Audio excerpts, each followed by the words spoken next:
Love's beautiful, but let's be real, it's not always easy. It can bring out our deepest fears, our strongest desires, and sometimes our most confusing patterns. Welcome to Love Better, a space for honest, soul-deep conversations about relationships, attachments, and what it really means to love and be loved. I am Shazmin Bank, and if you've ever questioned why love feels so complicated, you are not alone. Let's unpack this together. How do I know if I am in an unhealthy relationship? Or have you ever just asked yourself, is this love? Or have I just gotten used to being treated this way? Or do all relationships go through a bit of a slump? Or do relationships go through seasons because we started off so well? And this episode would be for anybody that's questioning their current relationship, or you're just really unsure about what is normal and you really want to find clarity. You're confused about, am I with the right person? And you're sort of looking for what are these signs of an unhealthy relationship? And if they are healthy signs, what do those look like? And if they're unhealthy signs, is there a future with the person that I'm with? Because I know for a lot of people that are anxiously attached, when they start to realize they're in a relationship that could be trauma bonded or very codependent or extremely unhealthy with no signs of change, very often anxious lover is somebody that holds on for dear life, and they almost have this mantra that I can love you until you heal. I will love you until I fix you, and I will love you as I save you. And very often in that spiral, the anxious lover or somebody that's in an unhealthy relationship absolutely loses sight of when the relationship starts to go wrong or the other way. So just starting with the fact that not every time you get into a relationship does it start off wrong. Or do you feel like something's wrong? A lot of the times these relationships can be very passionate and have a lot of high intensity and absolutely sweep you off your feet. They can feel like a love you've never ever had. They can have you feeling like I've waited my whole life for this one person that finally sees me, and this love has your nervous system moving up and down. The relationship could even start with somebody giving you all this intense love and attention, and it just has you feeling, wow, they seem to be someone that wants to be with me and I don't have to chase them or beg them. And a lot of the times when you're dating somebody, or even if you're in a long-term relationship, you don't realize how you sort of cook very slow. And the analogy to that is when you take a frog and you put it in hot water, it's going to jump out. But when you take a frog and you put it in normal temperature water, and then you start to heat that water up over time, that frog cooks. And a lot of the times people end up in a relationship wondering, are we cooked? When did we cook? How did we get here? When did I lose my self-worth? When did I stop setting boundaries for myself? When did I lose standards? How am I the person that said, I never ever will be that person that if you cheat on me, I am staying. I will never be that person. You cheat on me, I'm out. You hit me, I'm done.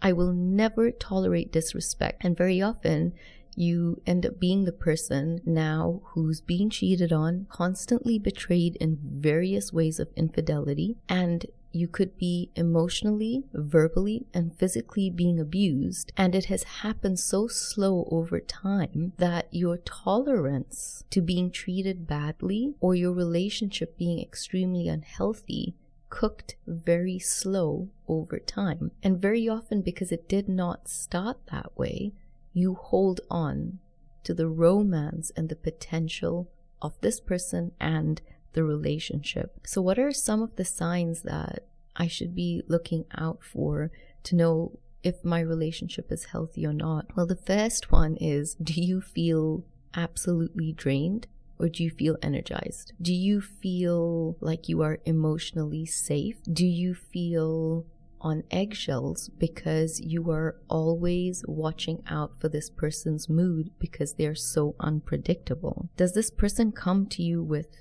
high intensity. High intensity being you sort of feel like you are rushed into a relationship. They have not allowed you to really set your boundaries. They sort of push your boundaries if you do set them, but they sort of love bomb your boundaries away. So you almost feel silly for having put boundaries up because someone's just trying to love you and you're trying to have a boundary to hold space and have a relationship go more slow. But how silly when someone's just trying to shower you with all the love that they have, and this is the love you've sort of been waiting for. They sort of commit so quick to you and you're suddenly the person they have been waiting for their whole life. They are talking to you about marriage 1 month into that relationship. They are completely obsessive about wanting to be with you all the time and wanting to know where you are constantly. And the right intensity you have to be able to understand is the right intensity is you feeling so comfortable at the pace and frequency of that relationship. You don't feel rushed. You don't feel that if you cannot voice, you're not comfortable to meet, or you have different plans, or you don't want to cancel plans to be able to meet them, you are rocking the boat. You're terrified to not go at their intensity and pace, and they almost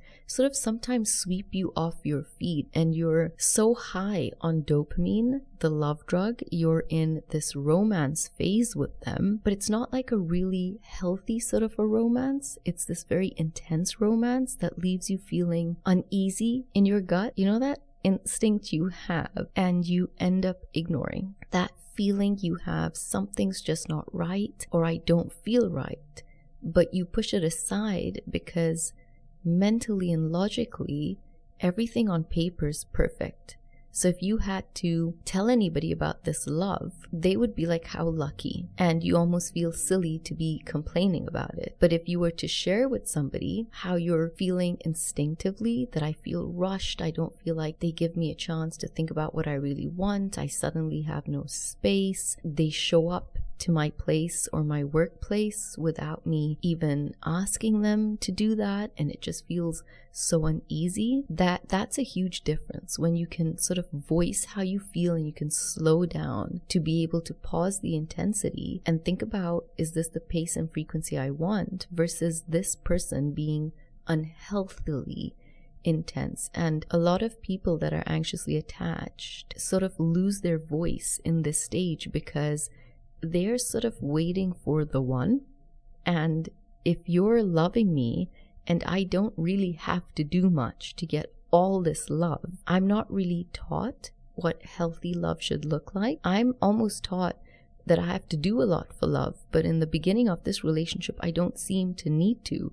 I just smile and I look cute and I'm beautiful and they love my personality and they point out all these amazing things about me. So the relationship doesn't seem flawed. And this could sometimes also lead into people being extremely possessive. And that's another trait that's just not healthy. And there's a difference also with someone being healthily jealous. Normal jealousy in relationships. Normal insecurity.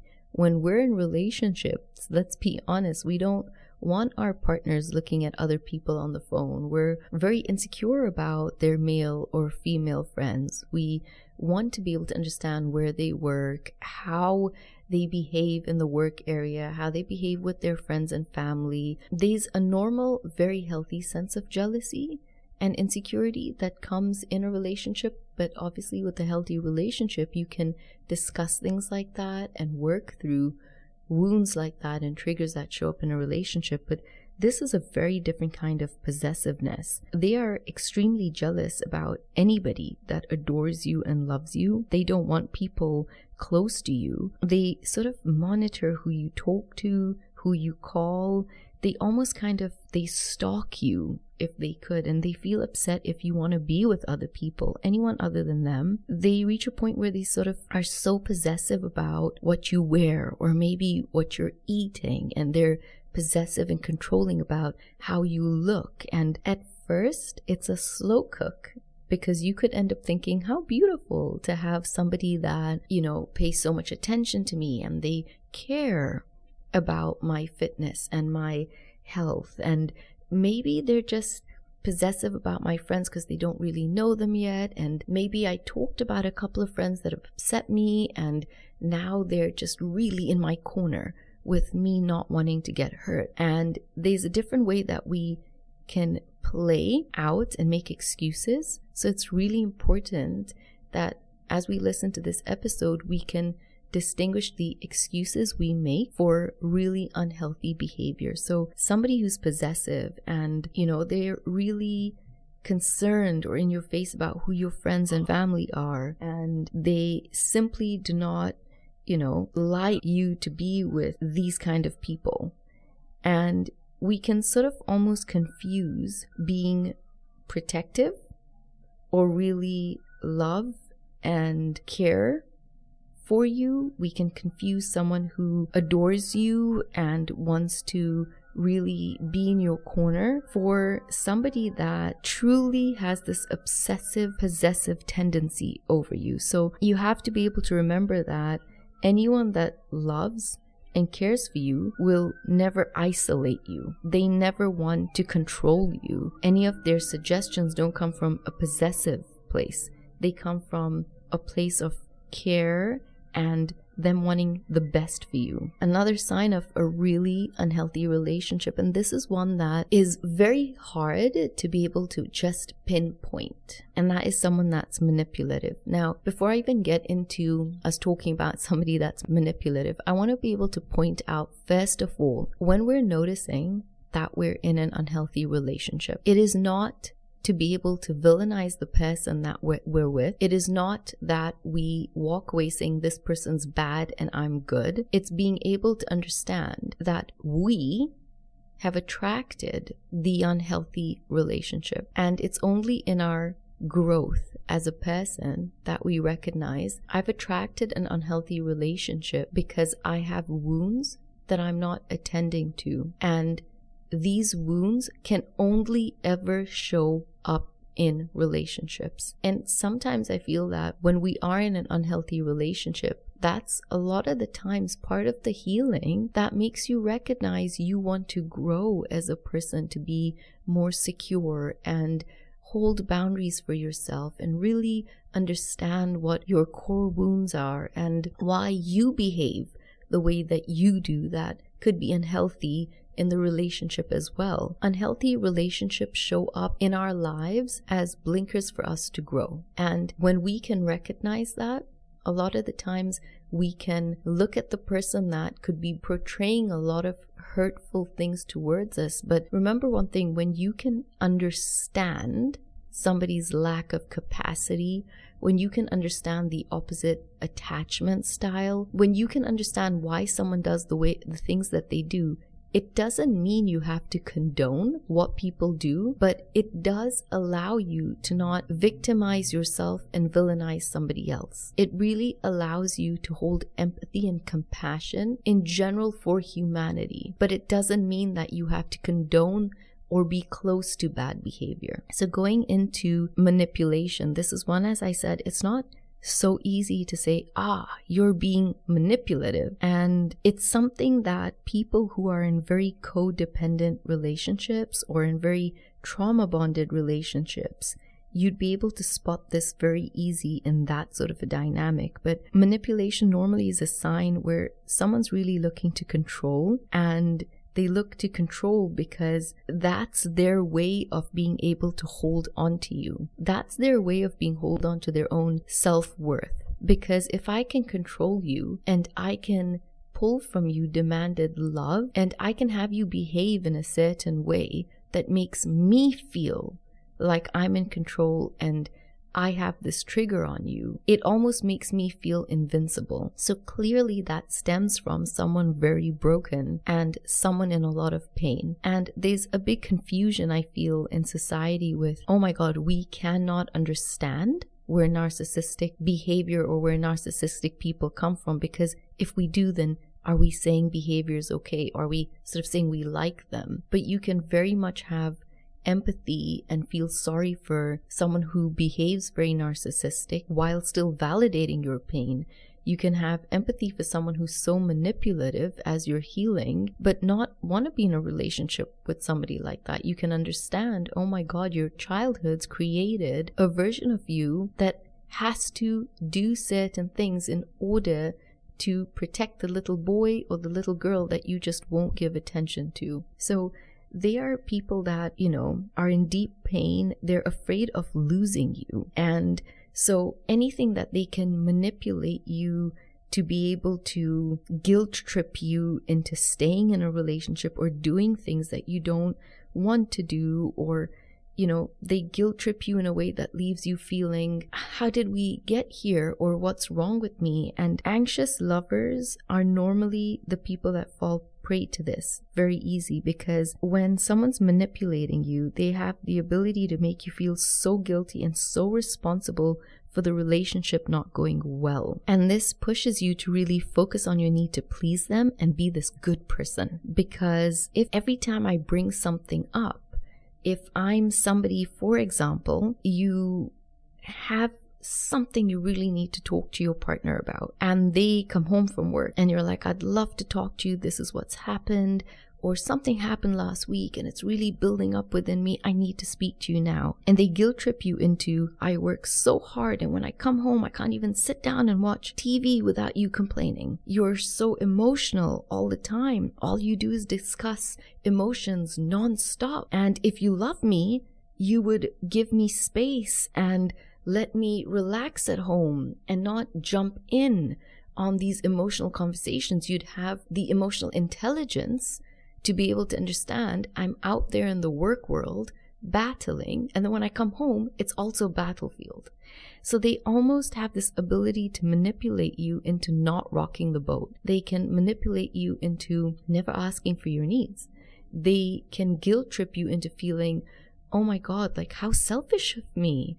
Like my partner's out there working, and when they come home, how selfish of me to think of just myself and wanting to talk to them, which then also leaves you in an unhealthy relationship walking on eggshells, because you're always sort of wondering, when is the right time to talk to you? And then if you're anxiously attached, it has you so hypervigilant to when could the right time be? Okay, so today they woke up in a good mood, and they're training or teaching me in the relationship with manipulation and guilt tripping me that there has to be a right time to have conversations. So obviously when they wake up and they're in a good mood, let me not spoil their mood. Or when they wake up and they're in a bad mood, let me not make their mood worse. And so let's not discuss anything today because clearly they're in a bad mood.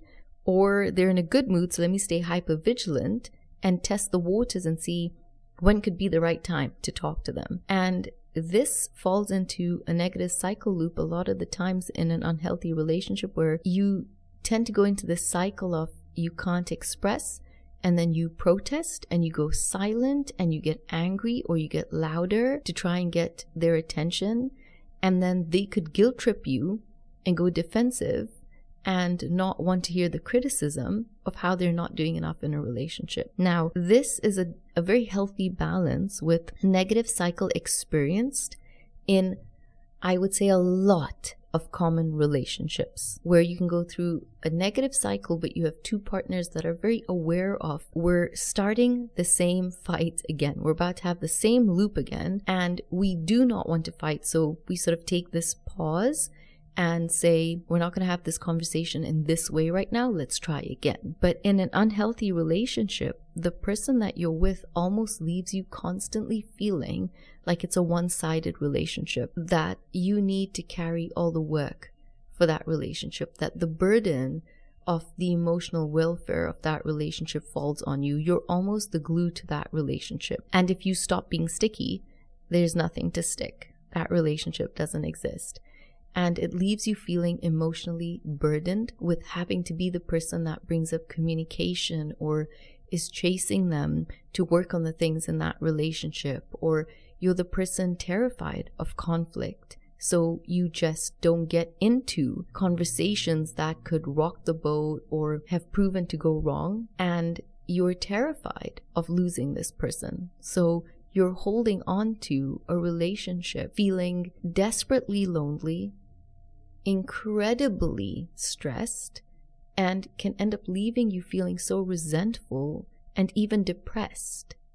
A lot of people that are in unhealthy relationships feel very depressed, and their friends might look at their relationship and say, right, there's reason for you to be depressed because this is how they treat you, this is how they behave, this is wrong. Or you could be the person where your friends look into your world and say you have everything. So you complaining or letting them know that you feel there are these traits in this relationship that feel unhealthy doesn't make sense. They see this beautiful world, beautiful house, beautiful apartment, beautiful life. And when your partner's out in public, they behave unbelievably well. They're charismatic. They are gentle. They're kind. They're compassionate. They're great listeners. And your friends almost are like, oh my God, you got the best partner in the world. So you almost feel so silly to be like, yeah, but I just sort of feel like we just don't connect. And something's just not right in the relationship. And I sort of can't pinpoint what it is, but I know that it just doesn't feel so right. We're full of highs and lows. There's no real stability. I'm always anxious. I'm unsure about where I really stand. I feel like all my needs are a burden. I'm always walking on eggshells, and I feel small, or I feel silenced, or I'm scared to express myself. And I feel like this love feels conditional or transactional, meaning that sometimes I feel like I am so unconditional, but then if I want something back, it almost becomes transactional, meaning I have to be playing at a certain level for them to give. If I'm emotionally exhausted and I don't give, I get the cold shoulder. Then they switch off. Then I get devalued. So I'm exhausted just playing to the game of this relationship. They don't ever pause to come and ask you if you are okay. If you need anything, how are you feeling? They're almost the people that can lay next to you and notice you crying, and they don't say anything. They're not the people that will come and comfort you and want to make the relationship better. And another thing that leads into is victimhood. They just don't take accountability and responsibility when things are not working. They have this sense of entitlement, and you can, obviously that can fall into narcissism, but they have this grandiose, a sense of being so entitled to your love and being entitled to their behavior and the relationship having to show up a certain way. And, entitled behavior when the person can hurt you or betray you or break your world down into little pieces. And then they feel that you don't have a right to be angry. Who are you to come and be upset? Like, I could betray you, but you don't get to be angry. And I could betray you, and please lower your tone when you are talking to me. Do not talk to me like that. In fact, I'm going to leave now. I'm getting up and I'm done with this conversation. But you could sit there thinking, how entitled are you? You just betrayed me and I have to behave a certain way. So it's all these sort of dynamics in a relationship that are more common and more frequent than what a healthy relationship could look like, which we would touch base on. So they have this entitled behavior, and they almost make you feel like guilty, and it's all in your head. Everything that's wrong with the relationship is in your head, and they have stories about your reaction, and they often will wait for your reaction to abuse. So, it's called reactional abuse. So when somebody's abusing you and abusing you and abusing you, and then you react and you blow up and you get fed up. And a lot of the times they wait for that blow up. They wait for you to get angry. They wait for you to shout. They wait for you to break something. They wait for you to leave. And they do that to get control while waiting for you to lose control, which you've been trying to hold on to because you're terrified of rocking the boat. You don't want to lose this relationship, and you're unsure of if it's healthy or not. It doesn't feel healthy to your nervous system, but maybe you're conditioned to think relationships should be hard. They're supposed to be hard, and you're supposed to work on them. That's what social media says. And I've never really learned what hard is, so I'm just sticking through it. So when you react to their abuse and you lose control, you now give them the control to say, now I'm going to show people who you are. So now you've been talking to a couple of your friends or your family about how I treat you, But now I'm going to show them the bruise on my shoulder. Now I'm going to show them the broken phone. Now I'm going to show them the broken window. Now I'm going to take a photo of the glass that you threw down in anger, because I can't prove before that, you can't prove before that I was triggering you and pushing your buttons. And for the last 6 weeks, you've been chasing me to have this conversation and communicate politely and discuss a matter. And I refused to do that. And I kept taunting you and hurting you or betraying you or stonewalling you. And it drives you nuts. And now you react. And in your reaction, they guilt trip you to what have you done? How could you break that? Don't you know things are expensive? Why can't you have a normal conversation? Something's wrong with you. You're childish. You're so immature. You have no respect for property. You don't respect me. You don't respect my time. You don't respect how hard I work. You don't respect how I show up. All these holidays I give you, all the cars you have, or just the lifestyle I give you, or the fact that I don't even condition you in a certain way on how to spend the money that I control and you have to ask me for. And now I'm going to show all these people that you complain, this is who you are. You're crazy. You're cuckoo. It's impossible to deal with you. And it's almost when they sort of play the victim card and get you to lose control. And then when you do pop, they turn around and guilt trip you into feeling, oh my God, what did I do? Why can't I talk? I should have just been calm. I shouldn't have pushed it. I know I should walk away. I should have learnt my triggers. I've left them so hurt. Look at how broken they are. In an unhealthy relationship, the focus is never on you or the two of you in a healthy aspect. It very much will leave you feeling like you're crazy. And then very often, when something like that happens, what's the worst thing that can happen in an unhealthy relationship? The silent treatment. And anybody that's anxiously attached, this is going to evoke the worst reaction in you. It is going to make you feel you did bad. You are wrong. How could you? And the silent treatment comes very much at a time when someone's been caught with infidelity or really been put in their place. And a lot of the times you could have got fed up and someone could have intervened for you, or you had someone stand up for you, maybe punch this person, or something could have happened that shouldn't have happened, but now almost it gives them the upper hand, because they will never really they'll never focus on what got you there or why somebody had to intervene for you. It'll very much now be what you did wrong, and they move into the silent treatment, the control of all controls. And this is really, really painful. In fact, the Gothmans use stonewalling as one of the reasons in their four horsemen that actually lead to divorce, because this silent treatment, stonewalling, almost moves away from what happened, why this happened, the possibility of healthy communication to stem from what's going wrong in the relationship, into I will not discuss it, I will control you, I will control your emotions, and I will make sure my silent treatment is so loud and deafening to your anxiety that it rocks your nervous system to move past what was wrong into I need connection, especially if you're anxiously attached and you don't have boundaries and you don't have the high self-worth to be able to say, you want to give me the silent treatment, you behave like a child. I will be available to have a very mature conversation, not indefinitely, because my time matters to me. You want to be in a relationship with me, I'm not going to tolerate the silent treatment.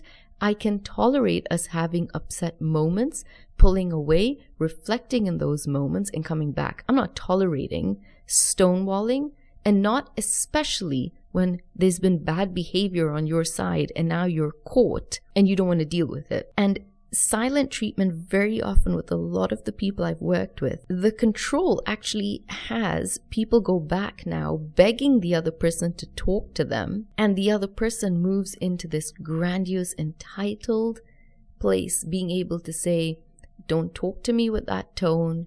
Stand there when you're talking to me. I hope you learned that the next time you behave this way, this is exactly what I'm going to do and exactly how I'm going to treat you. Don't cross my boundaries. And my boundaries mean if I do something wrong, I'm not going to be held accountable. I'm not going to take responsibility for it, because that's what happens in unhealthy relationships. There's no responsibility. There's no accountability. And when you put the finger on me, I will silent treatment you until your soul crumbles and you are starved of connection, that you desperately will do anything to come back into contact with me. And then I will let you in. It's like a privilege that now that I got you calmer and we've understood who's in control in this relationship, you may now proceed to talk to me. So that's something you really want to be very aware of, because no healthy relationship will ever make you question your self-worth. It will never make you want to harm yourself, to cut yourself, to go into any place where you need to avoid the pain of that relationship. An unhealthy relationship can push you to really feel suicidal, because it can manipulate and control you in a way where you feel you don't know how to end the pain of that relationship. They just won't meet your needs. You're not thinking of how to get out. You know you need to leave. You don't have the ability or the financial need and ability to leave. You don't have the support to leave. And so you sit in that relationship idolizing suicide or struggling on your own, because you've moved from a dark place to depression to feeling suicidal. And anybody that's going through that right now, listening to this podcast, it's so important that you speak to somebody and move past any shame, because there is no shame in feeling what you're feeling. Everybody goes through it. So many people are in dark times. It might not be in a relationship. It could be financial. It could be grieving the loss of somebody. It could be going through something with your body. It could be with work. Everybody goes through hard times. And while some people might be more resilient, everybody cracks at different places in their life. And if you're dealing with suicide thoughts and feeling like, I don't know how to get rid of this pain, I hope that you can find somebody immediately, because there are so many places on the internet, if you just type them in, that would be able to support you, or different centers, or reaching out to a friend that could help you do that kind of work, that effort to help you sort of find the right help that you need. A lot of the times that stems from people that you're in a relationship with, and they isolate you. They keep you away from friends and family. They control you with money, love, and validation. You feel dependent on how they see you and praise you. They make you question the friends you might have, the choices that you make to go out with the friends that you do. They make you feel uncertain about the way you're dressing, the weight you might have lost, or the weight you might have gained. They criticize how you look in what you're wearing. Anything to sort of put you down and make you feel insecure before you go out, or just a lot of the times to make you cancel plans so you can stay at home with them. And they can also sometimes convince you to quit your job, stop working. I'm going to take care of you. I will financially provide for you, all to be able to isolate you so that you're financially, emotionally, physically reliant and dependent on them completely. You need them when you're down because you're codependent. They are your oxytocin and your dopamine when you're sad, and they're your oxygen, your oxytocin, and your dopamine when you're happy. But you forget in a relationship like that, they sort of put their oxygen mask on themselves, which absolutely is the most healthy thing to do, but they also forget to help you put your oxygen on when you're in a very dark, down, and lonely place in that relationship. So you got to remember, you want to be with someone that a healthy relationship will be with somebody that wants to put themselves number one, not selfishly, but because if I'm number one and I take care of myself emotionally, mentally, and physically, then I'm in the best, fittest place to love, nurture, and take care of you. That's selfless. They're loving themselves selflessly so they can serve people around them. But somebody that's unhealthy and unhealed very much ends up being in situations when they get too hard, they cannot talk about it. But also when situations in life get too hard, they're fully dependent on you. And when they're fully dependent on you, they forget to check in on you.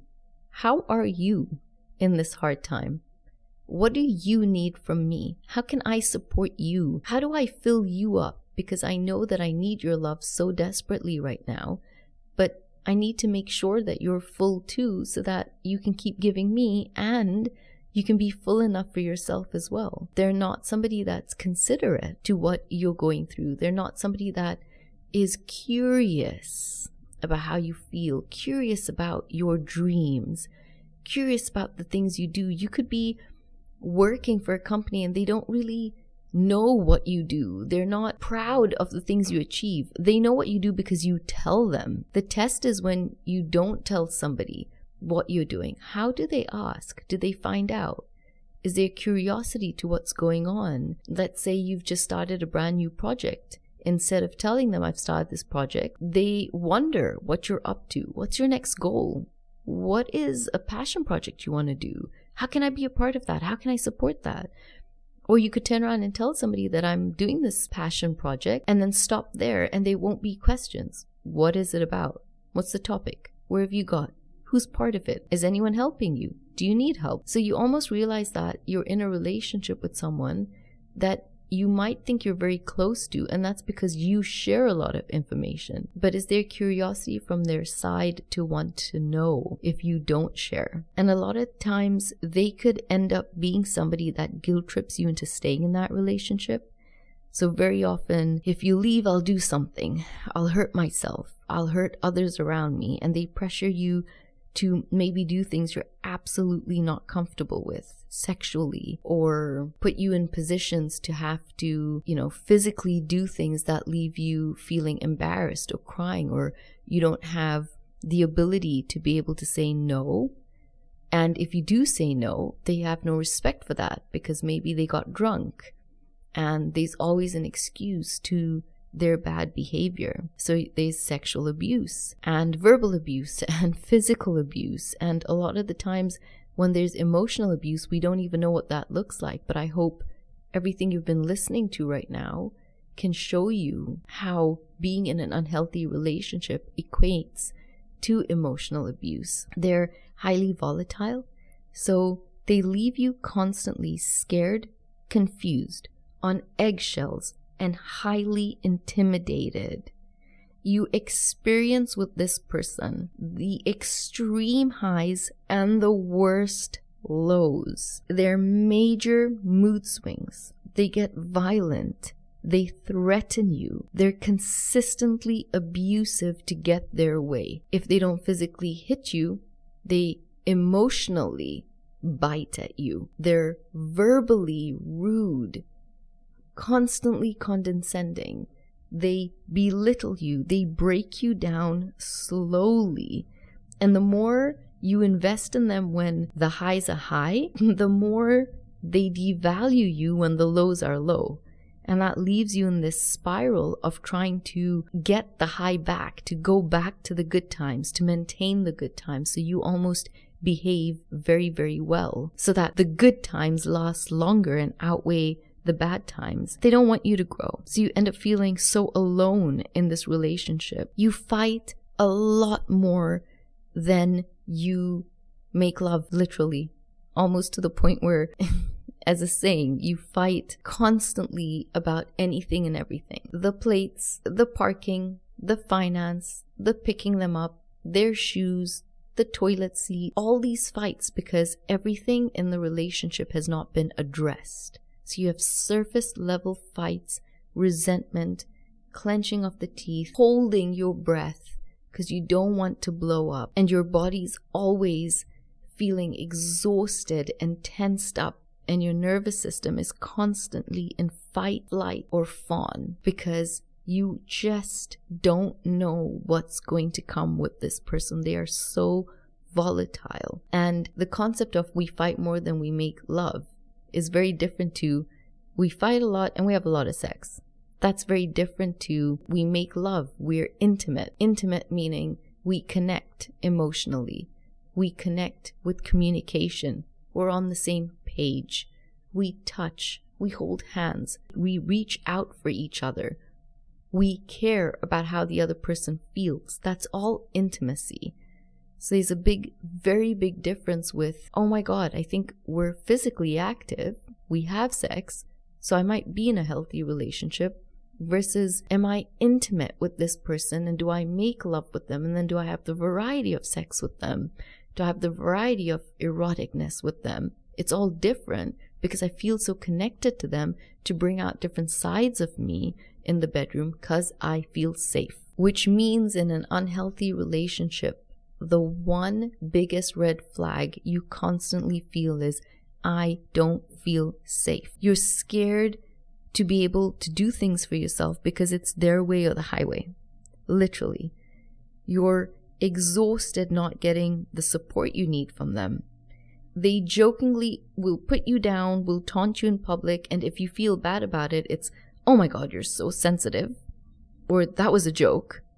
They're not interested in your dreams. They're not interested in the successes you have. They're not interested in the lows that you experience. So a lot of the times, if you're feeling, am I in an unhealthy relationship? I want you to ask yourself, do I experience fear? Do I experience financial dishonesty? Do I experience isolation? Is there physical abuse? Do I feel high levels of stress? Have I noticed my immune system is constantly low? Am I constantly unhappy?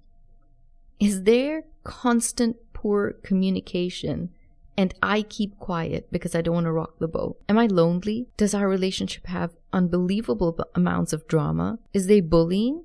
Is there betrayal? Is there high levels of control? Is there excessive jealousy? Is there verbal abuse?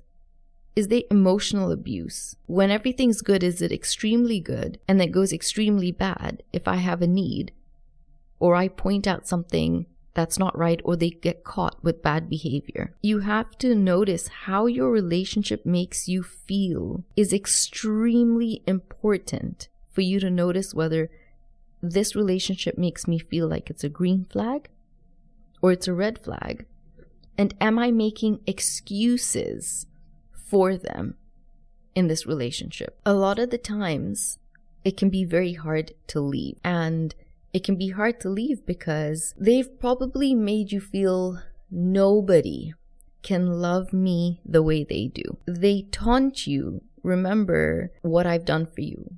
Remember how I've loved you through your bad behavior. When things could be going wrong in a relationship and maybe you've had an outburst and you're crying, in that moment they come and rescue you and make you feel better, but it comes from a point of control and they whisper little things like, who would put up with this? Don't you see how much I love you to tolerate your ups and downs, your craziness? And so slowly over time, they make you feel, if I leave this person, it's true. This relationship's so volatile that I think all relationships are this way. And if this side of my personality comes out in another relationship, will someone stay with me? Will someone love me the way this person loves? Because that's what you're conditioned to think love is. Remember, you rather always want a safer love than an unhealthy love. And it's very normal to feel I have invested so much time in a relationship, so I'm going to keep trying. It could also be hard to leave because you've been together for so long and you can feel I invested my 20s, my 30s, my 40s with this person. I've got a family with this person. We've got young children. We have a mortgage. We're going through financial crisis, or I'm terminally ill, or I've just lost somebody very close to me. This is not the time to walk away from a relationship. This is an investment. I've gone through all the highs and lows of my life with this person. And remember, you have to be able to think of short-term cost of leaving outweighing the long-term cost of staying. So it can be hard to leave because this person's made you feel no one could love you. You've been together for such a long time. And if you are looking to leave, then how do you do it? How do you even begin to do it? I want you to remember by the time somebody leaves a relationship, they've silently quit that relationship for a long time. So if you're in that place thinking, how do I leave, versus somebody else who's listening right now digesting, my relationship's not as healthy as I thought, let's first look into somebody right now who's thinking, yes, I'm at that point, I want to leave, I'm absolutely done. Well, I would first of all think about the person you're trying to leave. If there's somebody that you don't feel is physically safe to be around, then maybe meet them in person in a public place and have family or friends very close by, so you can talk to them and tell them, I no longer want to be in this relationship. We need to work out how this is going to work. We need to be able to work out maybe winding down the house, or it's very complex depending on your situation in that relationship. But if you've got to wind down a house, if you've got to financially get yourself together and open separate bank accounts, if you got to be able to figure out the money aspect to it, if you've got to sit down to discuss separating two worlds with this person and you don't feel safe, do it in a public place. Maybe you could go with somebody that both of you really respect, so that conversation can not turn into a fight and really have an agenda and the points that you need to discuss there. And then obviously it would be to be brief and direct.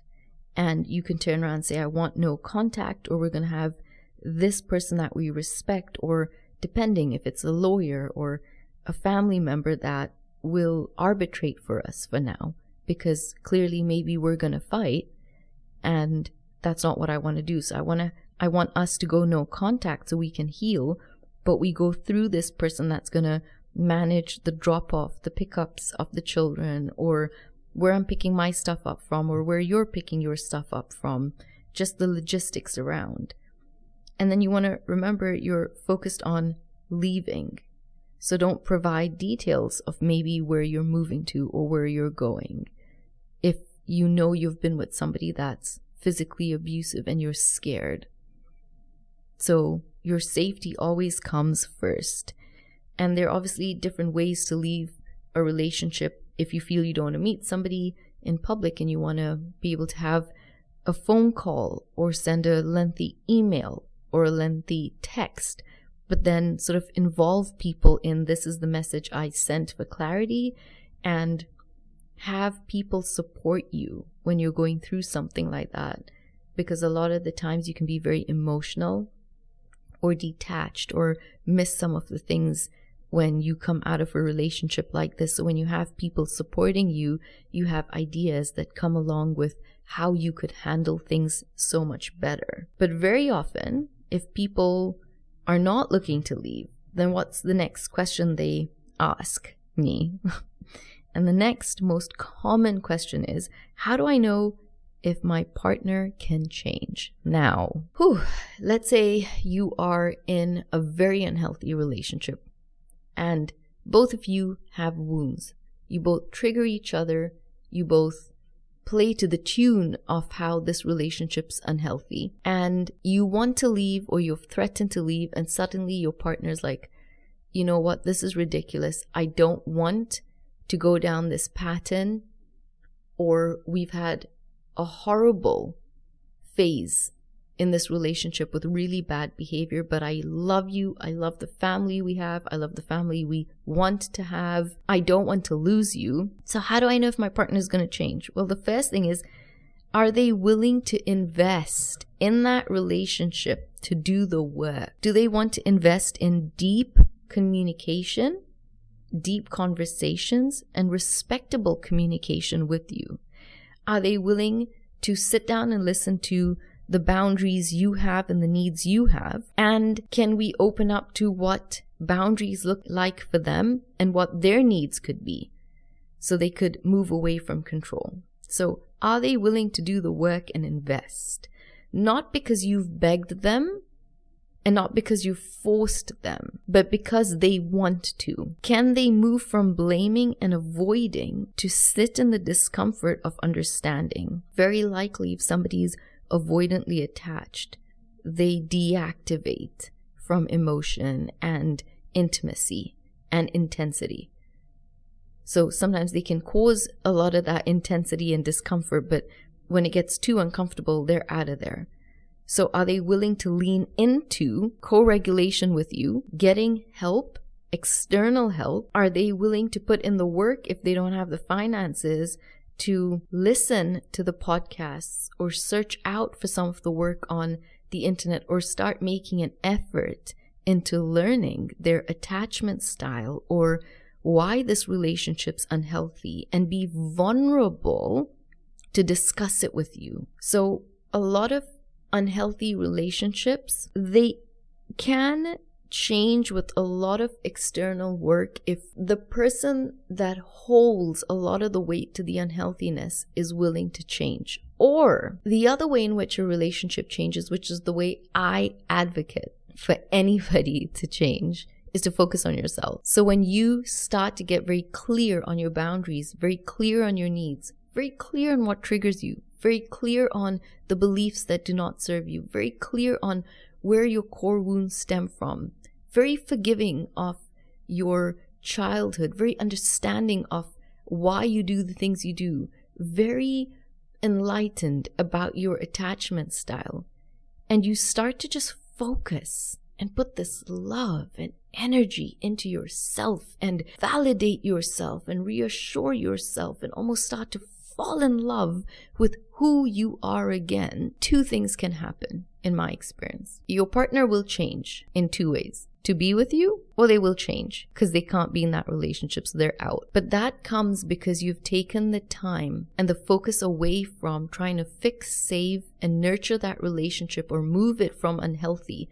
And you've moved from trying to control and you've moved away from manipulating that situation yourself to really looking inward into what you want. And you're starting to understand what is a healthy relationship. So that leads you into how you start to love yourself better. You move away from the stress, the loneliness, and the decreased self-esteem and rejection. And you move into being able to step into a light. And the light that is you and what you bring to that relationship and how beautiful a person you are and your flaws and how you enable or you don't serve the relationship by being who you are. So it takes a lot of responsibility to introspect and say, what's my part in this unhealthy relationship? How am I keeping this dynamic going? And how could you love yourself better? You could begin with the journaling. You could begin by speaking to friends to be able to get the right help. You could focus on processing your feelings. You could start practicing self-forgiveness. A lot of the times people rush into feeling, I need to forgive someone. You know, if I forgive somebody, then I've healed. But forgiveness comes when you can sit with emotion and you can really process what has happened to you and you start listening to yourself. Because remember, self-love begins with self-connection. You sit and ask yourself things like, what am I feeling right now? What do I need? What am I avoiding? My goal isn't to fix it all, but I want to start acknowledging my own inner world. I want to be the person that loves myself so deeply so that I know what deep love will look like. You stop abandoning yourself because every time when you say yes and you mean no and you stay quiet when you're hurting or you make yourself smaller for someone else's comfort, you're abandoning yourself. So you move into loving yourself better by speaking up when something hurts. You leave spaces that will be shrinking you. You start to be extremely honest with yourself even when it's messy. 3, you learn to regulate. You don't reject. Meaning when anxiety, shame, or maybe fear, like when they show up, don't push them away. Instead, I want you to say, this part of me showing up for a reason. I don't need to reject it. I need to learn to hold it. So you start to practice self-love. You start to regulate your nervous system with safety, not punishment. You start to go for the walks. You start to go for massages. You start to put the soft music, maybe journal, write your poetry. you connect with emotionally healthy people. And then you also want to be able to grieve who you had to be. Because often, we don't struggle to love who we are. We struggle to let go of who we became to survive. So loving yourself better could mean you grieve the people that you couldn't please, the boundaries you didn't have, the love you didn't receive in the way you really wanted, but you were too scared. And that grief, it's sacred because it's your doorway to freedom. When you grieve and forgive yourself, you open up empathy and compassion for who you are and the role you've played to be present in that relationship. And then you build trust with yourself. So self-love's not a mood. It's a relationship with yourself. And trust is at the center of that. So you rebuild trust with yourself by rebuilding that relationship with yourself, by holding on to promises with yourself. You commit to yourself. I'm journaling for 5 minutes every day. I'm going to go for that walk. I'm unfollowing people that drain me. I'm getting off social media for a little while. Every time you follow through, your inner self whispers, okay, maybe I'm safe with me and I can learn to trust myself. And when you learn to trust yourself and keep promises to yourself, you start to respect yourself so much more in that relationship. I want you to start making time for joy. So I want you to wear things that make you feel alive and beautiful. Say yes to play. Take up space without apologizing. Step into your personality. Sometimes the most radical act of self-love is just allowing joy with no guilt, because you are not surviving a situation anymore. You're learning to live with yourself. And then I want you to remember, you don't have to earn love. You're worthy before doing, fixing, pleasing, and overgiving or overstaying in anything. Self-love means that you choose yourself not because you're perfect. Who wants to be perfect? How boring. But because you're human. And you're healing, and you're absolutely enough. Something I practiced was actually putting a big red kiss on the mirrors I had in my bedroom and in my bathroom.